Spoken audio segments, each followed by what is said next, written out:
Thank you guys so much for your warm welcome. Thank you for being here. Thank you for having me. I'm so glad to be here with you guys. I love what Bunny does. I love this organization.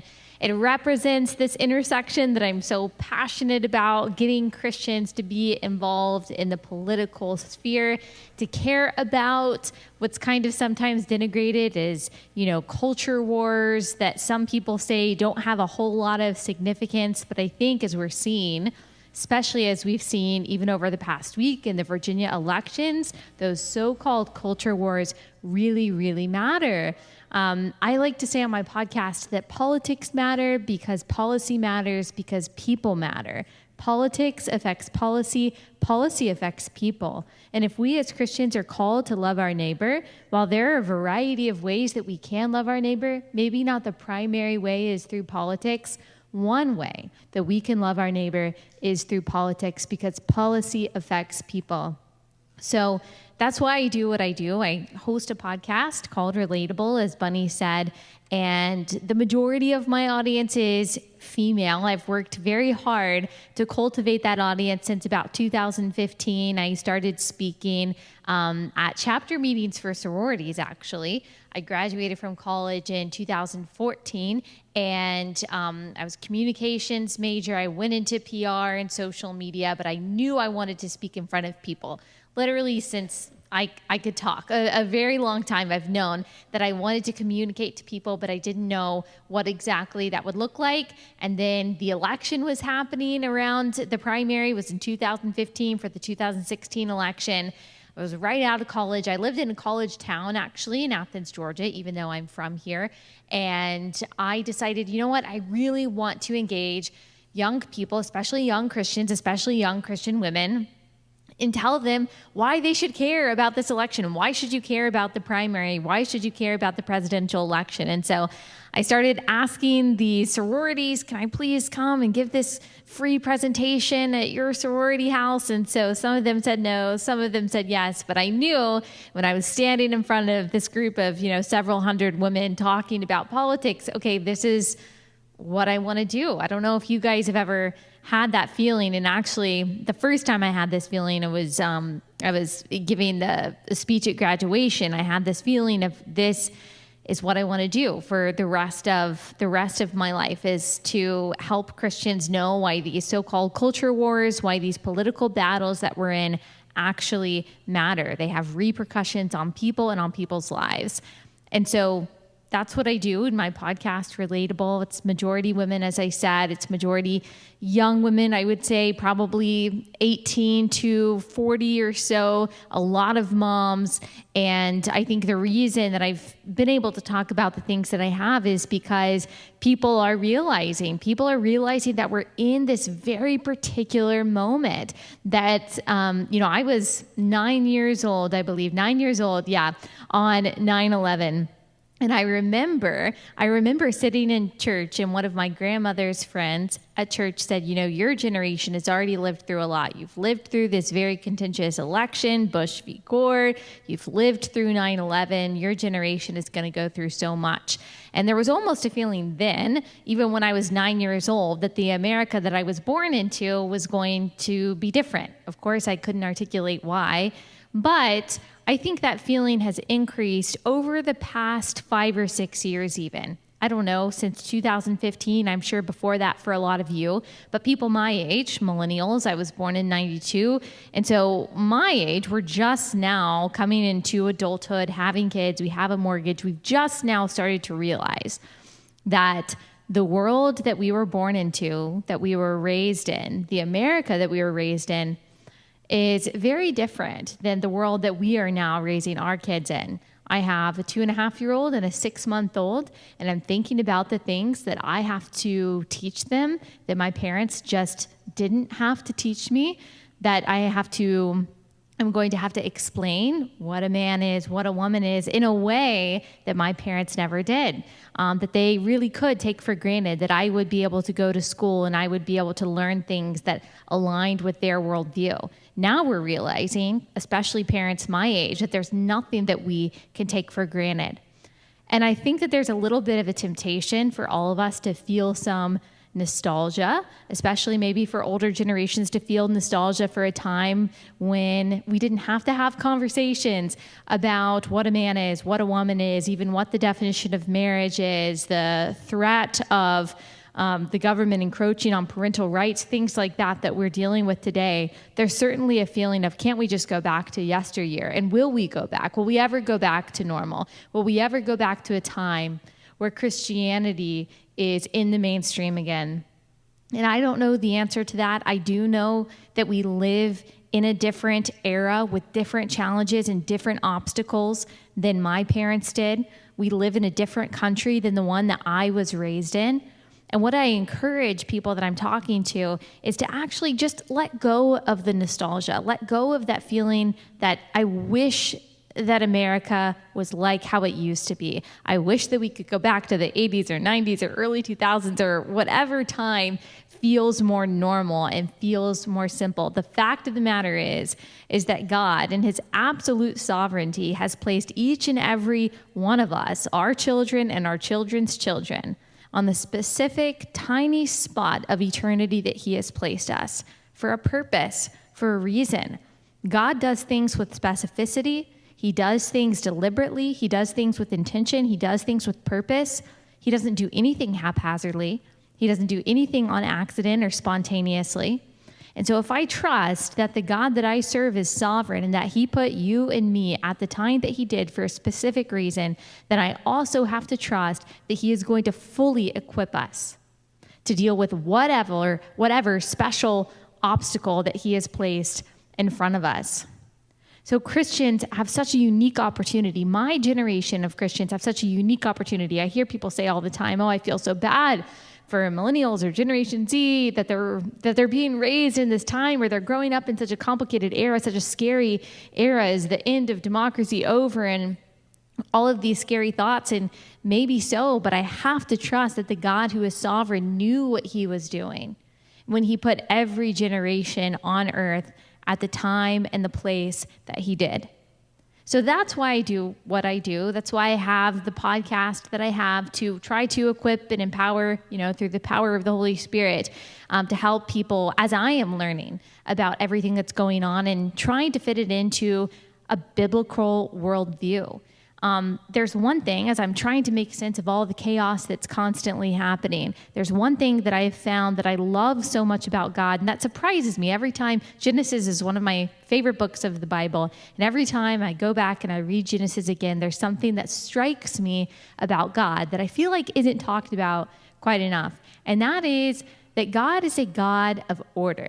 He is a God of process, that, as I said, he doesn't do anything haphazardly, but he also doesn't really do anything automatically. There's nothing that really just kind of shows up. And what I mean by that, I'll explain, and I'll tie it into what we're talking about here today with involvement in politics and civic engagement, and why I think that this really kind of lays the foundation for how Christians should engage. But if we go back to the beginning, if we go back to Genesis 1, we go back to the creation account, we see that God has a process for creating the world. It wasn't some big bang that happened all at once, that each day we read there was something else that he creates. There is specificity to it. There is light, there is dark, there is day, there is night, there is sun, moon, and stars, there are animals, and then he makes man in the image of God, and he makes male and female, female from male. He didn't have to have a process, but he did have a process. He had an order that he went in, and he inspired the word to be written in such a way that we understood that he had a process in creating creation, including man. And then he gives human beings a process. So even before the fall, Adam is given a job. Sometimes we think of work as a necessary evil. We think of heaven as a place where we're not going to work. It's going to be so nice just to be laying around all the time. I don't think that's a proper depiction of heaven at all, because we actually see work before Genesis 3, before the fall, that Adam is given the responsibility to name the animals and to work and to keep the land. And so God, this God of process, and he doesn't have to be, but for some reason he is, makes man in his image to also be a man of process, a human of process, to work the land. He could have created the earth in such a way that it would sprout vegetation, that The soil never had to be tilled, but that's not how he created it. He also created man to actually need woman, to no longer be alone, and made them to be able to have a process to multiply the earth. He didn't have to do any of that. He could have populated the earth automatically, immediately, spontaneously, simultaneously, but he didn't. God is a God of order. He has a hierarchy, he has an order, he has specificity: God, man, woman, their children, animals, vegetation, light, darkness, day, night. God is a God of order, of purpose, of meanings, of distinctions, of definitions, and of clarity.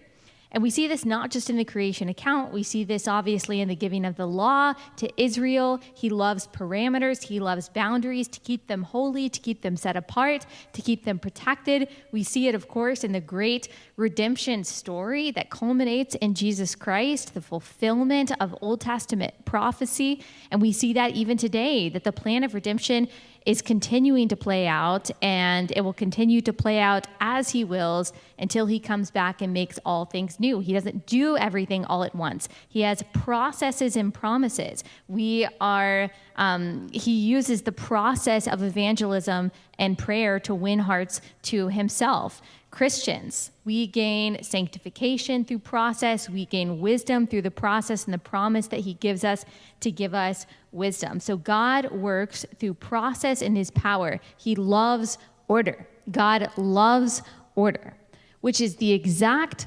opposite of what we see in culture today. If there's one word that I can use to describe our society and the confusion that we face, it is disorder. We are a disordered society. Our priorities are out of whack. We are changing the meanings of words, the definitions of reality, to the point to where people are questioning the very existence of truth. As I said in the beginning, there are things that we never thought that we would have to define that now we are finding ourselves having to have an apologetic for. You never thought that you would have to have an apologetic for gender, or for defending the fact that a life inside the womb is not just a clump of cells, but is actually a life made in the image of God. We have seen, and it's already happened, and the train has already passed, the redefinition of the family at the expense of children, the unmitigated expansion of government power, the attack on parental rights, the enabling of lawlessness and crime that has seemed to grow, increase, be exacerbated over the past year. It seems sometimes, if you go on Twitter, which I don't recommend, but if you do, then you know that in large part we've lost all sense, it seems like. We've lost rationality. We've let go of morality. We are so detached from truth that we can't even define the most obvious facts of life. And that is what the marginalization of the Christian influence in society will lead to. It always leads to confusion. It always leads to chaos. And worse than that, it leads to the degradation of human beings, the glorification of evil, the normalization of confusion and chaos. So we are disordered. Without Christianity, things are disordered. Things are out of place. Priorities are out of whack. Values are misaligned. Up is down, down is up. Evil is good, good is called evil. Whether that is anarchy that we see at the border that is bad for all parties that are involved, the policies that exacerbate and even encourage crime within our cities, the blurring of the distinctions and definitions of male and female, the celebrating of the slaughtering of unborn children, all of these are products of a disordered society. And a disordered society is because of the absence or the purposeful pushing away of the God of order. Even our societal roles are disordered. Rather than having distinct spheres that honor the responsibility of the authority of family, of church, and government, rights that belong to parents are now being taken over by the government. Responsibilities that belong to the church are being delegated to the government. Liberty and autonomy entitled to individuals is being taken over by the government. When God is no longer God, the government becomes God. And those spheres, that order of authority that God lays out so clearly in his word, church, family, government, get collapsed into one category, and that is government. And from there, as I said, we see the degradation of human beings that always comes from the corruption of an unaccountable, powerful bureaucracy. I think we've seen that a lot, especially in the past year and a half, because the God who created us, who created the world, and in whom is all truth, is the sole foundation upon which any society can create systems that are just, good, beneficial, and ordered in a healthy way for everyone. God is a God of order. So when we abandon God, we abandon good order, order within families, within church, societies at large. Things get redefined and reconfigured until they no longer make sense. And so lawlessness, confusion, and evil abound. So then, what is our role as Christians in society? How do we represent ourselves and represent the policies that we advocate for? There are a lot of different kinds of policies that Christians may advocate for, and many that we can have the freedom to disagree on. That's true. But if there's one word that I think should define Christians and what we bring to the table, if we're talking about a particular policy, if we're talking about any decision that is going to affect our communities, it should be order. We are agents of order. If we know that Satan is an agent of chaos and an agent of anarchy, then we, as ambassadors of Christ, are agents of order. We reinforce the boundaries between the authority and the role of the state, the church, and the family. So that means just in general, and there's lots of specifics to this, but in general, that means we push back against all efforts of the state to become a parent, a pastor, a nanny, our caretaker, our moral arbiter, and or a tyrant. We encourage marriage. We encourage having children. We encourage the creation of the family. We defend the parents' right to care for and disciple and educate their children. We equip, we resource the church and Christian organizations to create the community that so many are longing for and unfortunately sometimes can't seem to find or feel like they can't find in the body of Christ. We offer a place of belonging and of refuge for the most vulnerable. We advocate for the rights of churches, the rights of families and individuals to speak, to worship, and to work and live freely. It also means that we resist confusion at every turn. We affirm God's good definition of male and female. Today, it seems like some people believe that they can actually outlove the God who is love by compromising when it comes to these cultural issues. So they think that they can actually out-empathy God by being pro-abortion. They can out-love God, out-compassion God by tolerating all of these cultural and sexual and gender and moral changes because they believe that in order to be a good witness to the world, they actually need to look like the world. Well, God says that's not true. We can't out-love God. If the God who is love says something is true, says something is right, says something is good, says something is bad, then he says that from love. And the most loving thing that we can do is to speak and represent that truth in a way that is clear, in a way that is ordered. So we affirm, thank you.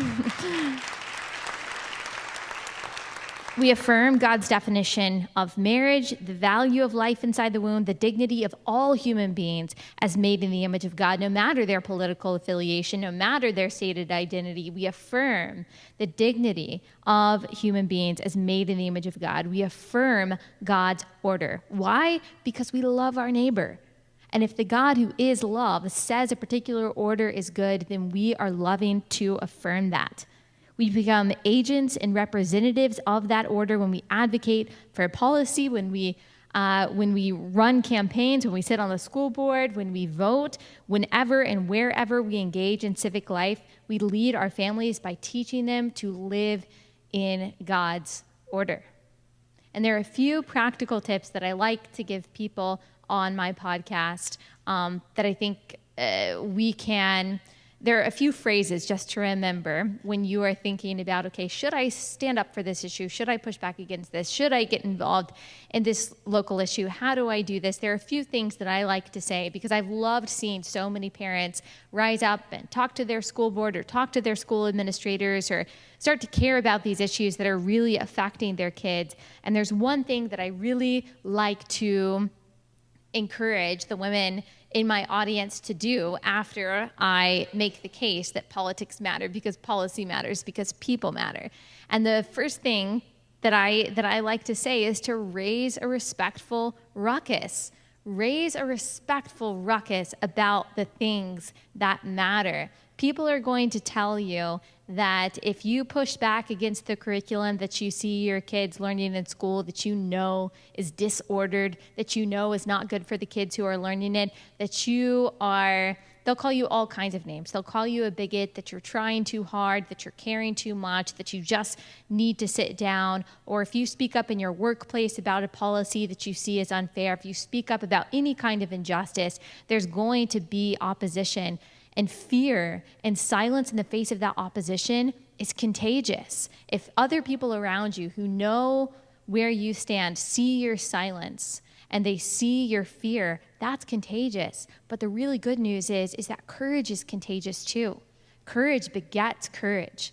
All it takes is one person. All it takes is one person to stand up against that university policy or that particular mandate that you see as unjust, or whatever it is that you see as unjust against that which you know as a Christian is good and right and true. It takes the courage of one person to stand up against that. So raise a respectful ruckus. Find people in your community, whatever organization you're representing, who are like-minded with you, and craft a message, bring it towards the people in charge, see if you can make a difference, and maybe you can. I've got people right now who are in major corporations who are dealing with an ultimatum when it comes to this vaccine mandate, and they actually feel a responsibility to stand up for the people that are around them that don't have as much influence as they do in the company.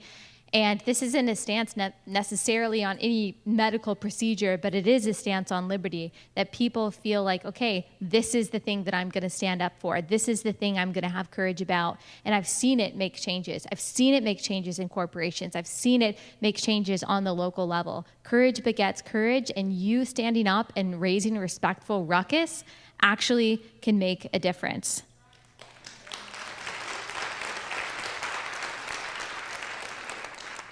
The second thing, that after you raise a respectful ruckus, and I would tell this to all of the people that I have, all the Christians in particular, that won school board races last week. I'm so proud of them. So many of them are not involved in politics at all. They haven't been interested in politics, but like I just said, they raised a respectful ruckus and they thought, who else is going to do this except for me? And so once you get into that position of influence, you have to replace bad with good. So you have to replace disorder with order. So you'll notice that secular people in the political sphere very often are very evangelistic, and they are extremely dogged in ensuring that their particular agenda is characterizing whatever organization that you're a part of. Christians, sometimes we take a step back and we say, well, we don't want to push my ideas, we don't want to push my perspective, we don't want to push my worldview because I don't want people to think that I am, shoving this down their throat or anything like that. And so we take a step back and we're quiet, and then we find ourselves in the mess that we are in. And so if you are going to raise concerns, within your organization, within your local community, you have to be able to replace the bad ideas, the bad curriculum, the bad policy, whatever it is, with good. And don't apologize for it. Don't apologize for it. Because here's what I've learned. Is that neutrality is a myth. Neutrality is a myth. So you might hear that, well, secularism is neutral. We don't want Christianity to influence whatever entity you might be in, or our laws, or our rules, or whatever that is. And certainly we don't believe, because there's no biblical precedent for it, in creating some kind of theocracy. But there's no such thing as neutral ground. There's no such thing as neutral ground. Every law, every policy, every decision comes from a worldview. And while we do believe in the separation of church and state, it is impossible to separate God from policy. It's impossible, because if he is the God who created everything, if he is the God from which truth comes and from whom morality comes, then we should be unabashed and unapologetic in pronouncing and defending and advancing a biblical worldview everywhere we occupy, everywhere we stand. That simply means infusing every sphere in which God has placed you with light, with good, with that which you know is good and right and true. And then my last one, I think I'll end with this one because I'm running out of time. And I'm really passionate about this one because I know you guys are familiar with so-called cancel culture. I know you've seen people who have stood up for maybe Christian values or maybe just an unpopular view. Maybe you've seen them get deplatformed, or you've seen even worse, they've gotten harassed. I've seen people get doxxed. I've seen people's lives and livelihoods ruined because there was, for example, a very popular, she helps mothers sleep train their babies. She's a wonderful person. She never talks politics at all. It was found out that she and her husband had donated like $1,000 to the Trump campaign back in 2017. Well, people found that out. That's the gravest sin that you can commit, of course. And